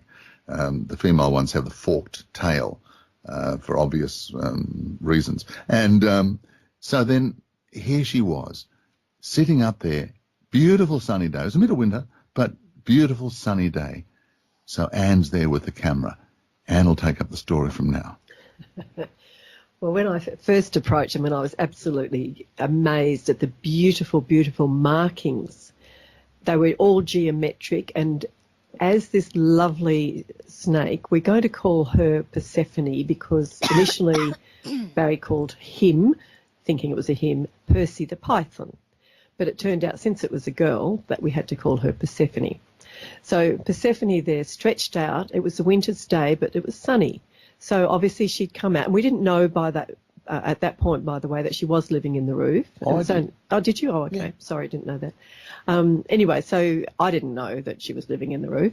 And so here she was, stretched out to her lovely full length, probably 3.5 metres. And it was at one half of her was at right angles as she followed the fencing rail to the other half. So there she was at a 90-degree angle, and I could take her from all angles. It didn't matter where I was with this camera. And the most amazing thing was that it didn't matter where I was in relation to her, she kept eye contact with me. Now, she was absolutely a beautiful soul. I have never been that close to a snake before under any circumstances, not even at zoos or anything like that. I just absolutely adored this contact with her. And it was as if she was speaking to me, as if she was saying, you know, everything's going to be fine, you're safe, don't make any sudden movements. I'm saying to Barry, just stay still, don't make any sudden movement. And, of course, I was doing exactly that, following my own advice. And when I shifted to take a different angle, it's like absolutely effortlessly she would turn her head and follow me. Not the whole body, just the head. And at one point I wanted to get up close to take these amazing markings. She was fine. It was beautiful. And I was there for absolutely ages with her. And eventually it's like I think I've taken every single photograph I could from every single angle, right up close to her, the whole bit, the tail, the way that it was forked at the end. And Barry's just trying to find the spot now, are you? Yeah. Okay. Yeah, I found it this morning just before we started to talk, Barbara, but I can't find the exact reference point. But at that particular time, we realised that it was the Chinese Year of the Snake. Oh, yeah. And I looked up, a good friend of mine writes these wonderful books on animal dreaming, and the idea of a snake, well, we know that a snake sloughs its skin, so it's symbolising transformation, the shedding of the old, the death of the old for the birth of the new. And there was this wonderful section that I quoted Scott on. You've got on page 144. Is it 144? Oh, okay, right. No, don't mind us, Barbara. We're just having a little check. Chat away. Chat away? Oh, okay. Oh, that's my bit there. No, it was. But anyway, just quoting what Scott wrote about Percy. I'll see if I can find it, but I thought I had it marked, but I don't, so naughty Barry. But anyway, it was so appropriate to the fact that this snake had arrived in our life. I'd heard her up in the roof. I knew she was there, but there we go. Yeah. The book is Animal Dreaming, the Symbolic and Spiritual Language of Australasian Animals by Scott Alexander King. And I was talking to Scott a couple of days ago and told him this story. He hadn't heard about it, and he was absolutely delighted. He identifies the symbolism of snakes, quote, as transmutation. And he went on to say that just as a snake sheds its skin, it teaches us to discard all outgrown values and belief systems. Snake helps us to harness qualities that promise to transmute us to higher levels, while simultaneously helping us to heal and rebirth. How about that? And you had a big one. Oh, yeah. Yeah, 3.5 meters, 12, 13 feet, yes. Holy mackerel. Yeah, so there was a lot of rebirthing that needed to be done there, Barbara. I'm not sure I would have taken it as that. I think I would have moved, but you know, I think angleworms are just snakes in training. So, you know, I'm not a snake person. No, well, I mean, I wasn't either, but she was such a beautiful, beautiful creature. And she was so peaceful and soft, and there was no sort of animosity or you got that wonderful, we were able to tune in. I'm sure she was tuning into us as well. Because a friend of mine is an animal communicator, and she taught me actually a few years ago how to communicate with animals and with snakes in particular. And I was able to get rid of a poisonous snake off my front driveway purely by communicating with it by thought. So these things can be done. You visualize what you want the animal to do. Now, whether it's a snake to leave your front driveway or whether it's the dog to get off the lounge. You don't visualize, you don't say get off the lounge because you're thinking of the lounge. So the dog's getting that mental picture. Oh, the lounge. Oh, they like me on the lounge. Hey, wag the tail and I'll stay here. No, you've got to visualize off there on the floor. I want you on the floor visualizing the dog or the cat or the possum or whatever it is on the floor. So that's the very basic method of doing this, and it works. Oh, it does. I mean, animals communicate in alpha, theta, and they don't understand English, but they do understand pictures. And horse whisperers, dog whisperers, they all send the pictures, and the animals pick them up. They get them very, very rapidly. Cats aren't as willing to do what you request. Dogs are much better. I have found. One of the things is too, because we'd started off that year as the beginning of the year of the snake, the Chinese year of the snake, neither of us had had that sort of close encounter before. And suddenly here we are with our own personal snake.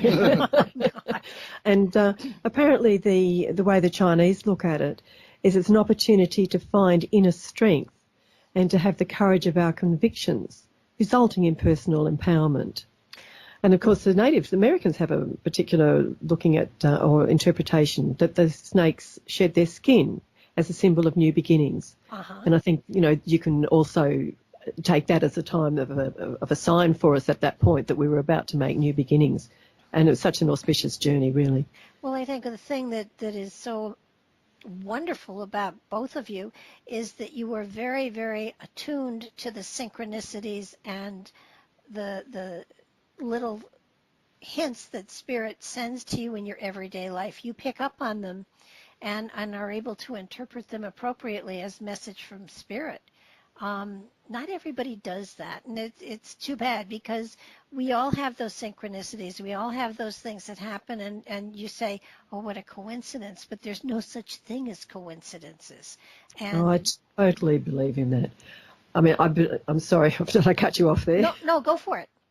That's one of the ways, like in my numerology, I've got numbers that relate very, very strongly to synchronicity or coincidence. And in my earlier days, without knowing a thing about numerology, I used to think about it as, just a coincidence, just exactly what you said. And then after a while, as I've developed and understood a lot more in life and certainly matured, I found that the idea of synchronicity was very, very relevant. And one of the things I found too, just going back to what you were saying about being sensitive to our signs, if you like, and the synchronicity of that, not long after we had the visit from the snake, I saw a tawny frogmouth owl that was sitting on the pool gate. And it was so still, but somehow, and it was in the shadows, and I'm thinking, am I imagining it, or is it really an owl? It's just an owl's shape. Let me go have a look. So, of course, I went quite close to it, very quietly, tiptoey, not really wanting to disturb it if it was. And as I got closer, of course, I saw that it was. And it was just this beautiful, very serene owl that was just sitting on the gate. It was not going anywhere. It wasn't doing anything. And then when I looked up what the wisdom of the owl was meant to convey, it was having a connection with wisdom and intuitive knowledge of seeing true reality beyond the illusion. And I thought that was a really nice message for me there. Barry had seen the snake initially and called me in, but with the owl, it's like that was the message for me to be in my place of wisdom, because a lot of my own stuff had been, am I strong enough? Can I cope? Can I deal with this? Am I doing the right thing? When you're confronted with all of this medical team and all these experts, and I'm a total novice in this whole department, so I had a lot of doubt. But then when I was able to access that inner wisdom, or hopefully what it was translated into inner wisdom, but anyway, the inner knowing that we all have, and it's like I then felt more confident. even if I may or may not have made right or wrong outcomes. It didn't matter if I did it from the right place, and I don't think I transgressed too far, did I? No, not at all. Well, you both had a modality that you could fall back on, and you had your numbers, and Barry, you had your runes. And oh yeah, yeah, well, we both use the runes, but we actually, Anne and I met nearly 20 years ago, at a Mind Body Spirit festival where we were both working at that particular time. So we've got a very spiritual connection, and we found out that we do certainly have a strong soul connection. And yeah, to have these things in common, and it is hard for some people where you hear so many people saying, oh, if only my partner, my husband, my wife, or whatever, was a little bit more spiritual, but they've got absolutely no spirituality at all. Well, okay, that's just the different stage of the journey they're on. So if you're needing that, then there are plenty of other people that you can go and associate with or get comfort from, whether it's even from reading some wonderful books or just join a group or whatever. So you don't have to sort of feel isolated in these areas. that's true. And, it's really amazing because we draw to ourselves people who are similar.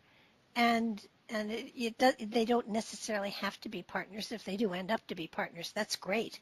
But there's always, when you have that need to have a spiritual connection, the person is always there. It's just allowing yourself to recognize it. Well, one of my things too is that you probably noticed when you read out the bio that I've got quite a mainstream background, banking for 15 years, but I'm not good at maths, for instance. Numerology speaks far better to me via numbers than maths ever did.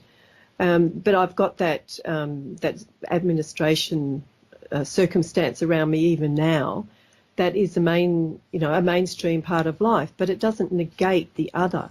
So you've got, all of us have these different options of the areas that we're drawn to, and different departments of life, if you like, different types of people that can resonate to each of the different characteristics or even personality variances of each of us as individuals, because we're not just one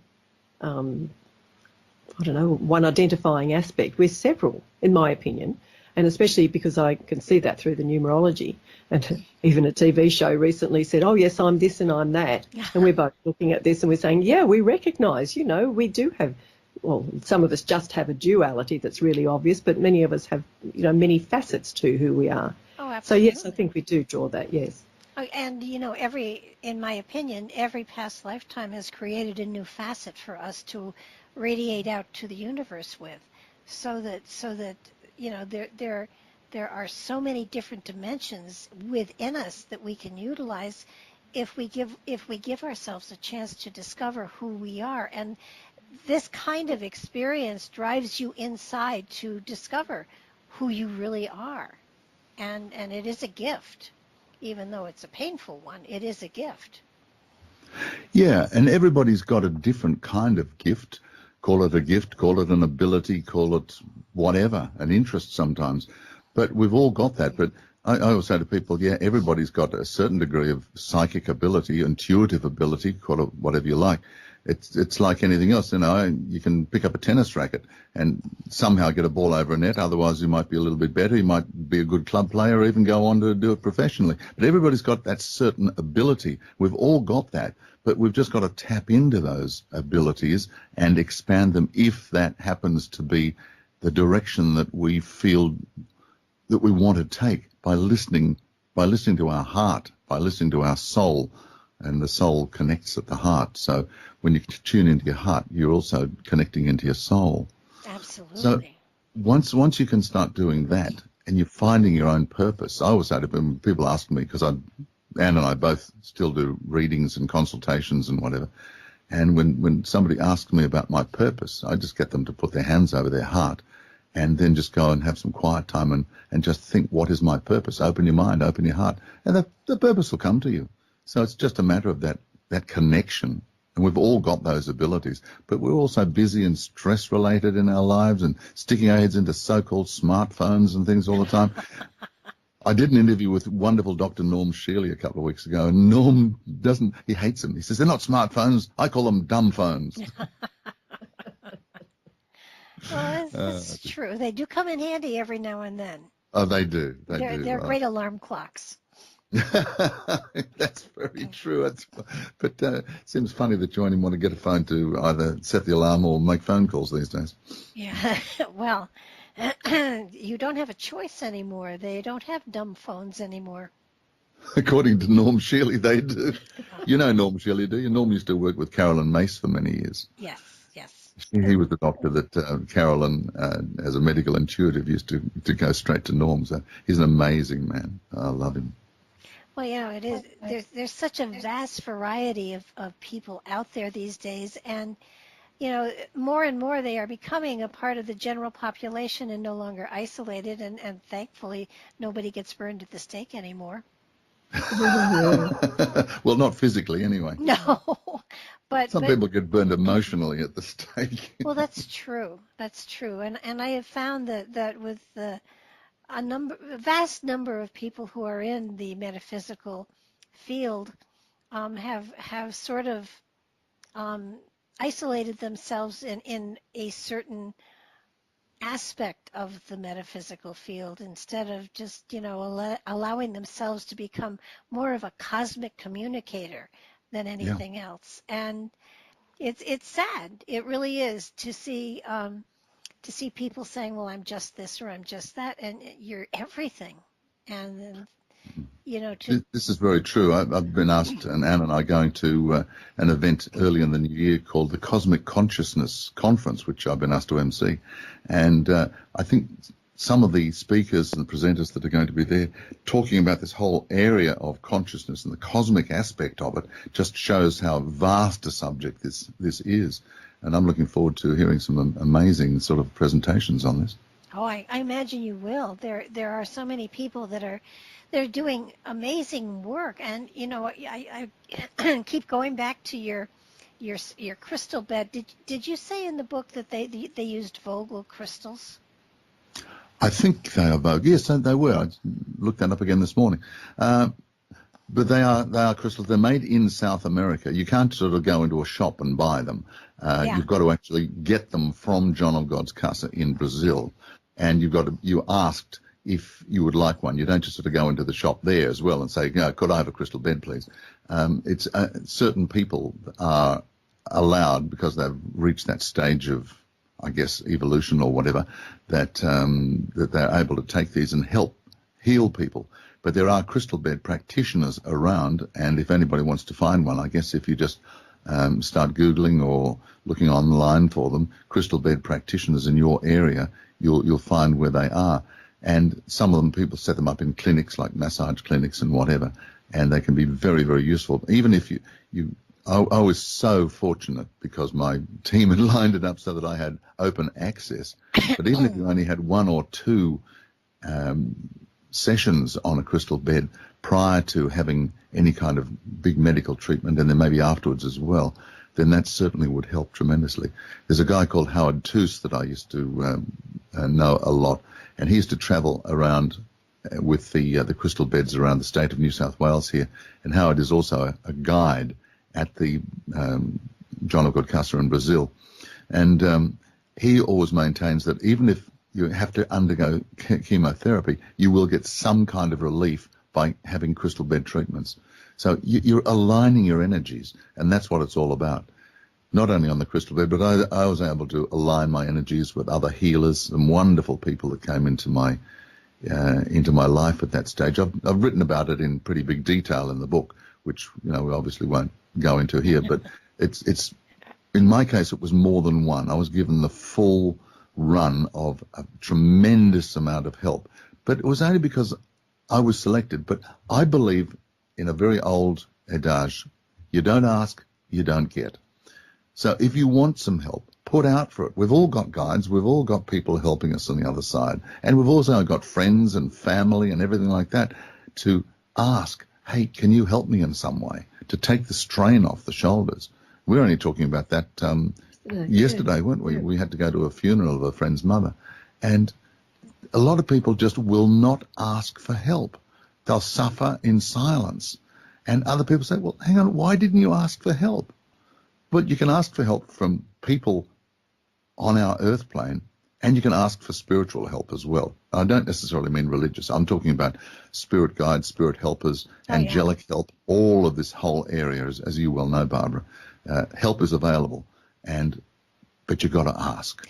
Well, yeah, and be open to it. I think that's the biggest thing that you had going for you, to be perfectly honest, as far as I can see, aside from all of the help you had, but you were open to it, you were welcoming it, you were going to embrace it as it came your way, and you did.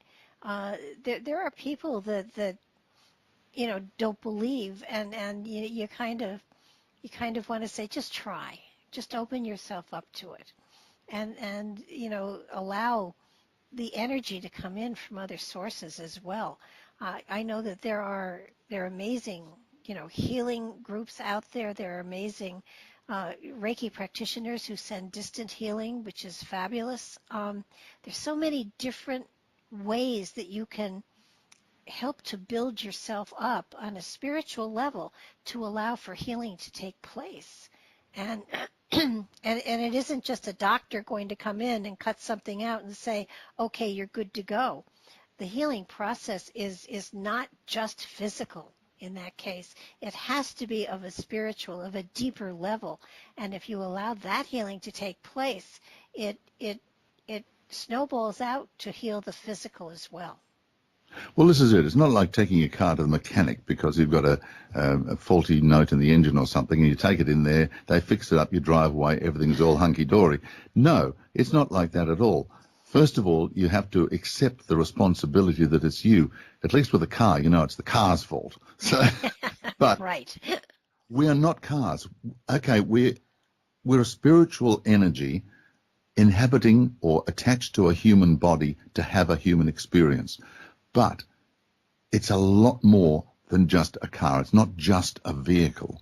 And we have to take that responsibility. It gets back to what I was saying very much earlier, that taking some form of responsibility, not only for your creation or co-creation, but also in the treatment process itself, and not just saying, doctor, doctor, heal me, heal me. Oh, yeah. And that's just one small thing here I'm just reminded of is an elderly lady friend of mine many years ago. She asked if I would take her to a healing group. I said, yes, sure. She didn't at that stage know that she had cancer. She just wanted to go to the healing group because she used to do a healing group when she was very young with her grandfather, and he used to take her to a spiritualist church. So she asked me, and I said, yeah, I'll take you. So I got in touch with these people, and we took her. Now, she hadn't been there very long, where she went to an area of a presentation by a medium, and the medium called for questions from the audience. And everybody had put these questions in a bucket, and this medium pulled out my friend's question. So I was facing her as she walked towards us, and she looked at my friend and she said, you've got a question about your granddaughter. And she looked at me, and I thought, this lady knows there's something the matter here. Mm-hmm. Her kindness, her absolutely beautiful energy, her healing energy around my friend. And she reassured her that her granddaughter was going to be fine.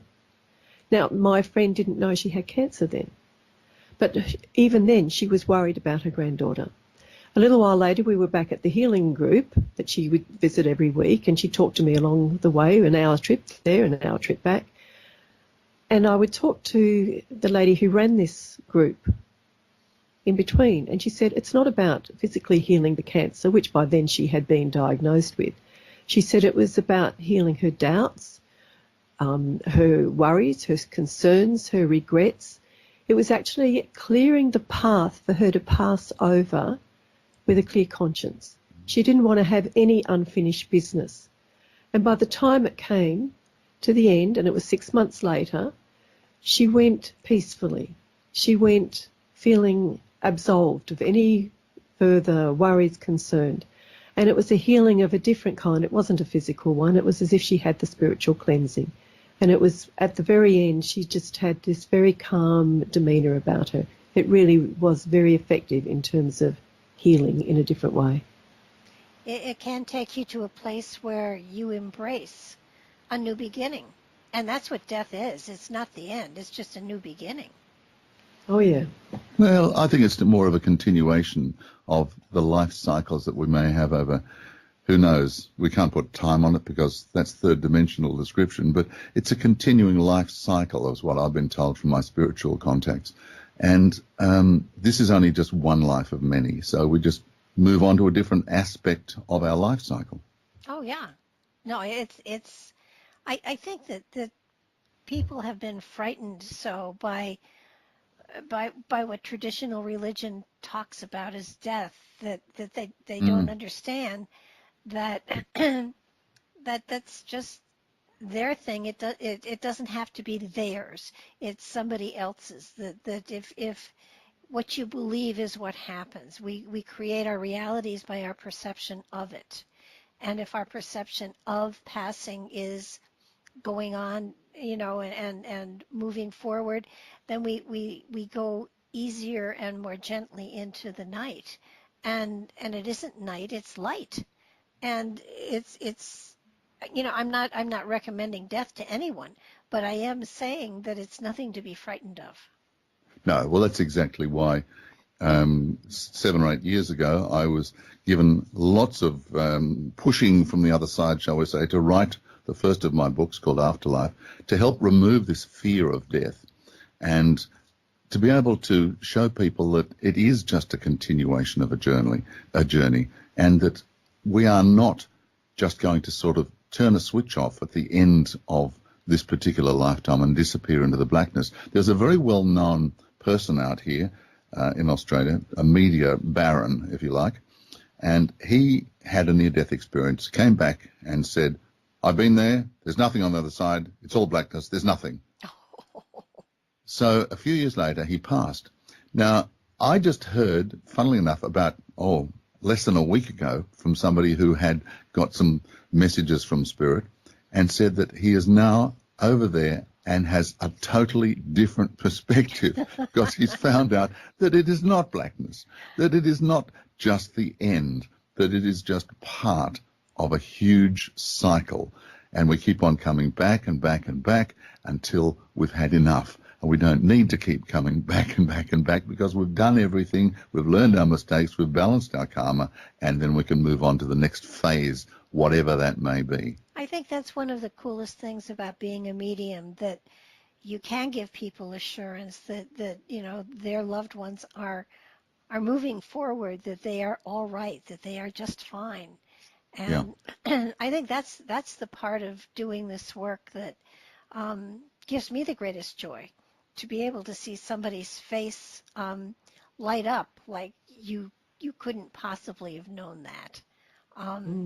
I served for 5 years in the pulpit of a spiritualist church, and at the end of this service, we did spirit communication, and there was a lady in the front pew once, and she sat there, and I came to her and I said, I do believe I have your husband here. And she folded her arms in front of her and said, really? And I kept giving her identification cues and things like that. And she said, yeah, maybe. And I said, he had a fond way of letting you know that he cared for you every time he passed you. And she said, yes, what was it? And I looked at her and I said, you really want me to say this? And she said, yeah, say it. I said, he pinched you in the rear every time he went by and he said, I love you. And she said, you have my husband. That's lovely. Don't you love it? Not really, because he was pinching me in the rear, and it was like, just tell her this, just tell her this. And it was like, no, in front of the whole church, you got to be crazy. And, but it when people really know that you have the energy of a loved one there, and that they are there to give them love, to give them reminders of something, to say, I'm okay and you're going to be okay, or whatever the message is such a gift from Spirit. It's just, it's an amazing experience. And it's one of the parts of this work that I love more than any of the other parts.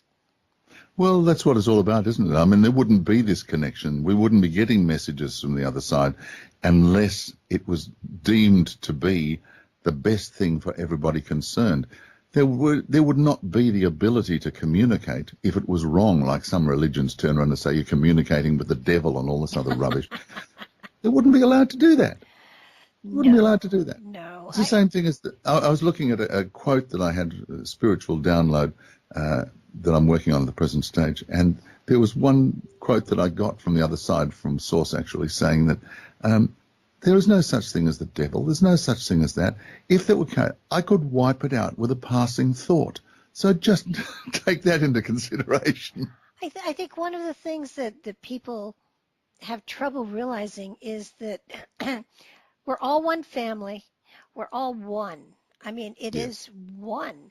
And nobody's above anybody else. And we were all created in love. And when we cross over, we cross over into love. And I had one woman who crossed over, and her family was, can you tell us what's the first thing she did? And the first thing that she did was she saw somebody, and her first reaction was, you shouldn't be here, or if I'm with you, I'm in the wrong place.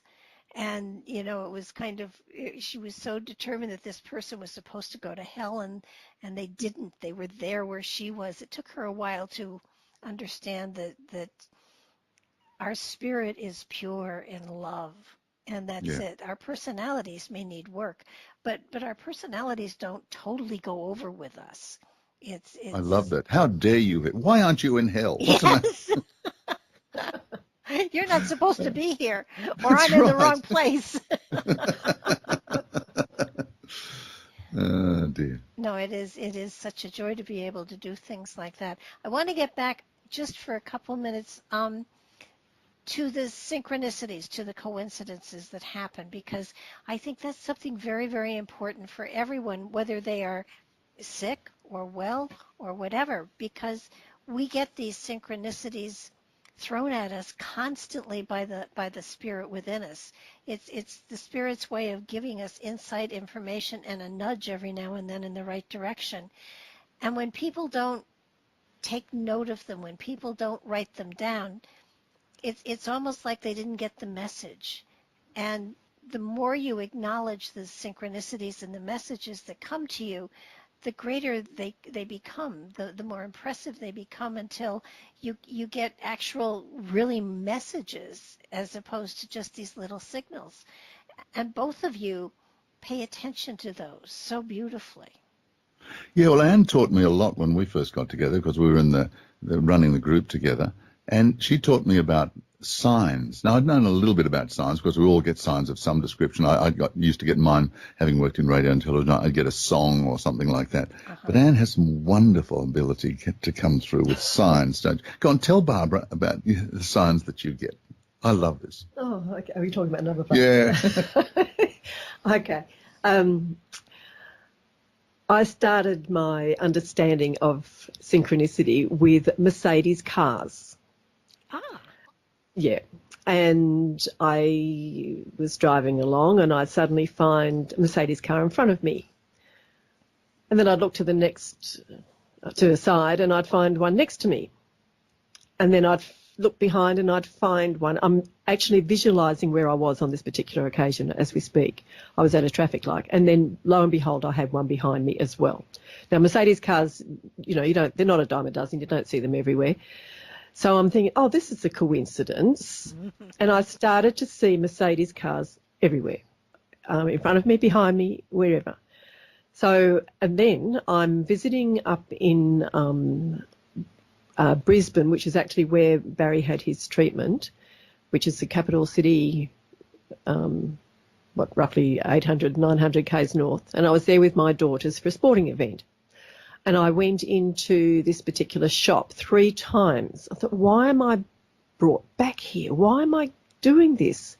What's going on here? Anyway, literally, and I know you've probably heard it a dozen times by now, if not more, the book fell on the floor in front of me.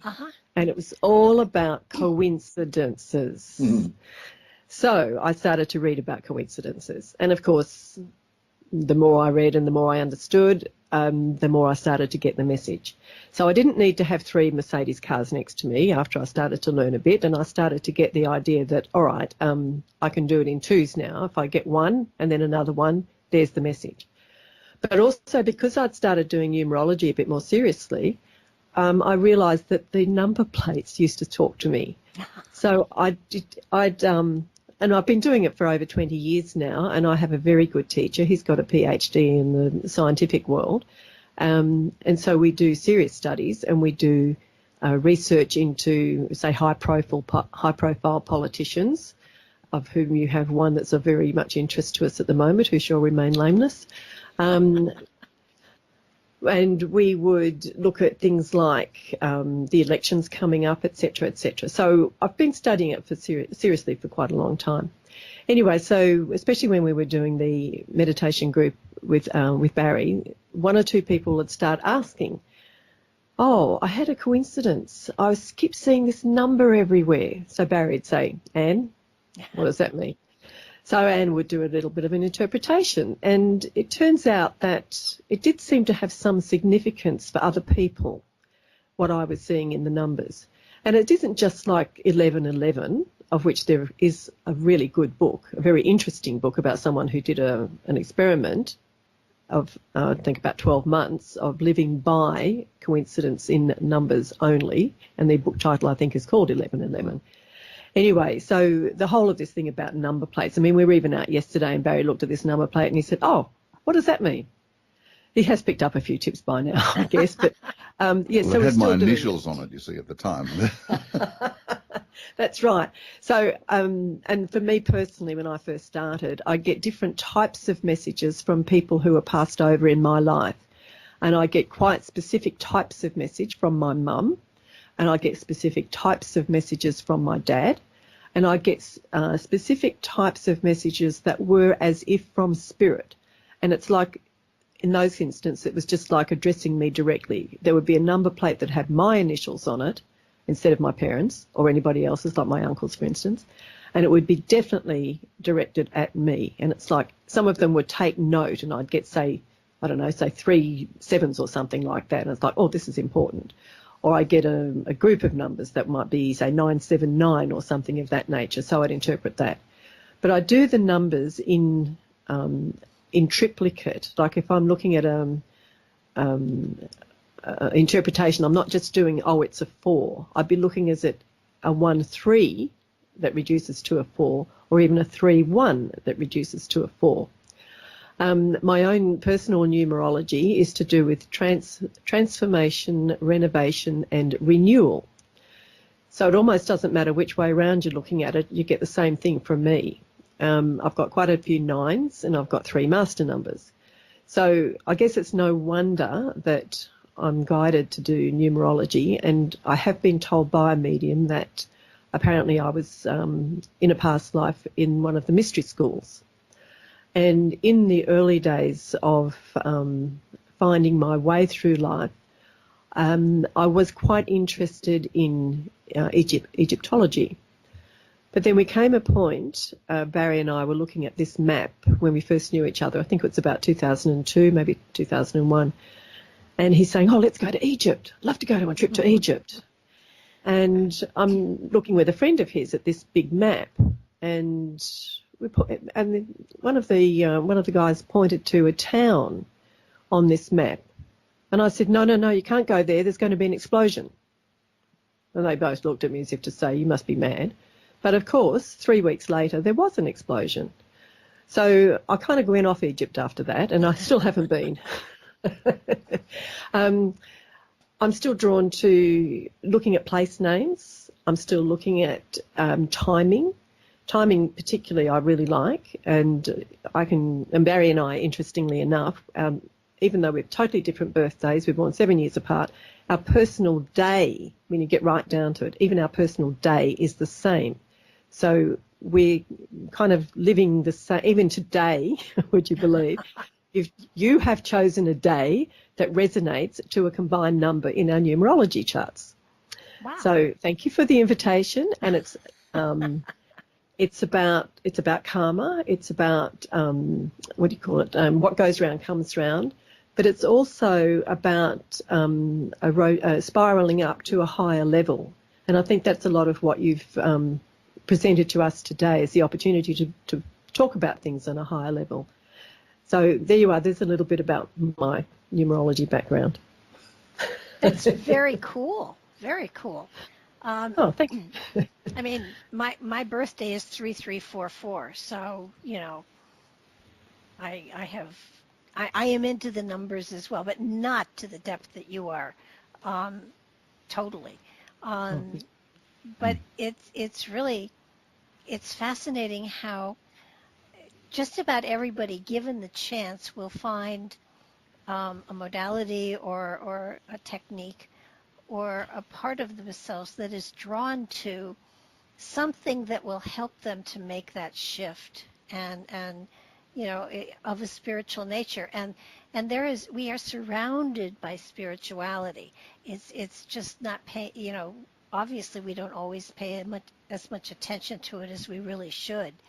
And the symbology of everything. I was reading a lady once, and I said, there are antique buttons here, and she said, I can't relate to that. And I said, well, look at them, check them out, look at flea markets. I said, antique buttons are just so prominent here.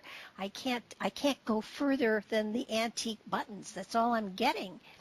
And 2 weeks later, she called me. She said, I've looked at every antique button in the world, and they just don't resonate to me. And I sat there and I said, I saw antique buttons, and I took a breath and I said, is it possible that somebody from your past is pushing your buttons? And she said, oh my God, yes.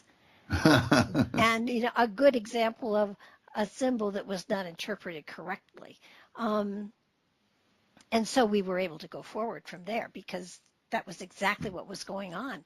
But we get these signs from spirit. Oh yeah, they come from everywhere. Now in the meantime, Anne, being as quick as lightning, has already had a look at some of your numbers. I mean, would you like to get a little bit of feedback? Do we have your permission or? Oh sure. Well, let's put it this way. There's absolutely, just from what you've said only, there's absolutely no coincidence about us talking here today. First of all, the date you've chosen is very resonant with both Barry and my combined numbers. But then when I've just used what you just said as 3344, I've just done a little numerology chart on that. And it picks up on numbers that both Barry and I have individually as part of our individual and independent journeys. So somehow or other, you've got both of us here, both resonating to your numerology.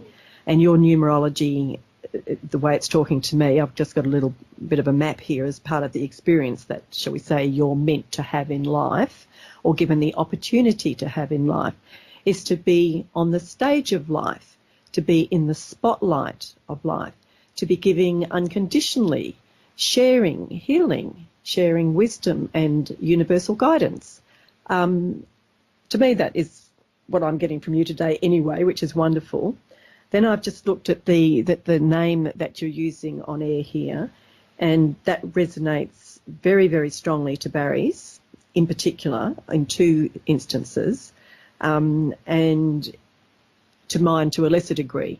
So somehow or other, I'll say the coincidence of us talking together at this time, at this date, in this place, all seems to be pulling together in a very rightful sort of way. Well, it sounds like you've got me pegged. I mean, my website is a teaching tool. It's just meant to put spiritual stuff out there for anybody who is drawn to it. So on the stage and spotlight. I'd like to say I have a face for radio. I love radio. I just adore radio. Well, interesting. The part of Barry's chart that relates to radio is exactly the same number that you have in your name. And I'm just doing your name with Barbara DeLong. And that's just doing the numbers that relate to that name as exactly what Barry has as the pride of place in his roadmap of his chart. So it's not surprising that you two should get together anyway. And he is a broadcaster. It's also about broadcasting. It's also about speaking out. But it's also about speaking out independently, so it works quite good with radio. Yeah. Wow. Oh, there you go. Well, I'm impressed. I'm impressed tremendously. And that said, we have drawn to a close here, so I want to thank you and close out, and then I'll stop the recording, and I want to talk to both of you just a bit too. But I want to thank you for being on Nightlight. It's been a pure joy. And thank you so much for writing this book. I truly believe it's going to help a lot of people in a lot of different ways. I will put it in the book section of my website as well, so people can find it there, and it'll go directly to Amazon so they can pick up a copy of it. It's well worth a read. The different perspectives help you to understand what people go through profoundly well. And I want to thank both of you for giving me this time and working with me on the time difference, because that has been a slight challenge. You might say that. Oh, we'd like to thank you for the opportunity of connecting with you, but also speaking with all of your wonderful listeners about our book, The Joy of Living. Yes, it is a joy to read, actually. So I'm going to thank my audience and say goodnight to them. And I will be talking to all of you soon. And then I want to talk to you too. Thank you so much for tonight. This was wonderful. Our pleasure. Lovely.